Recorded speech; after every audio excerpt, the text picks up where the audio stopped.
जालन्यात एलपीजी गॅसचा तुटवडा, रिक्षा चालक अडचणीत। एलपीजी गॅससाठी रिक्षाची अर्धा किलोमीटर रांगा। रिक्षात एलपीजी गॅस भरण्यासाठी पंपावर रिक्षा चालकांची गर्दी। एलपीजी गॅसचे दर वाढल्याने रिक्षा चालक चिंतेत। आज दिनांक 27 मार्च रोजी सकाळी 11 वाजता मिळालेल्या माहितीनुसार जालन्यात एलपीजी गॅसचा तुटवडा निर्माण झाल्याने रिक्षा चालक अडचणीत सापडलेत। रिक्षामध्ये एलपीजी गॅस भरण्यासाठी शहरातील मस्तगड येथील पंपावर रिक्षा चालकांची मोठी गर्दी होतीये।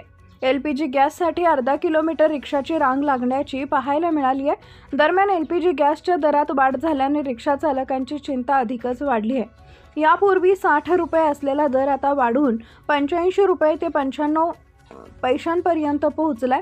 इराण, इस्रायल आणि अमेरिका यांच्यातील तणावामुळे इंधन पुरवठ्यावर परिणाम झाला असून पुरवठ्यात अडथळे निर्माण झालेत। त्याचा फटका आता ऑटो रिक्षा चालकांसह सर्वसामान्य नागरिकांनाही बसतोय।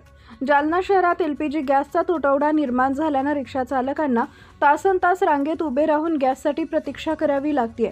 वाढलेले दर कमी करून एलपीजी गॅसचा पुरवठा सुरळीत करावा अशी मागणी रिक्षा चालकांनी सरकारकडे केली आहे। सांगा तुम्ही किती वाजल्यापासून आले आणि किती वाजता लाईन लागेल आहे सगळं सविस्तर। सकाळच्या 6 वाजल्यापासून नंबरला लावलेलं आहे ऑटो।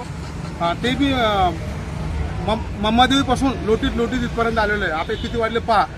या युक्रेन आपलं काय म्हणते अमेरिका आणि इराणच्या युद्धामुळं या आमच्या सर्वसामान्य रिक्षा चालकांनी पोट भरावं, गाडीचे हप्ते भरावं, काय असं नंबरला 2-2, 3-3 तास लावा।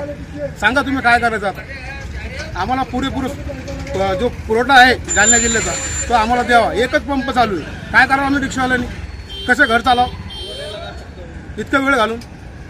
माझं जिल्हाधिकारी कलेक्टर साहेबांना विनंती आहे की आमचा पुरेपूर पुरवठा जो असेल रिक्षा चालकांचा तो पंपावर अवेलेबल करावा ही विनंती आहे। काय नाव आपलं? गणेश पंडितराव मस्के।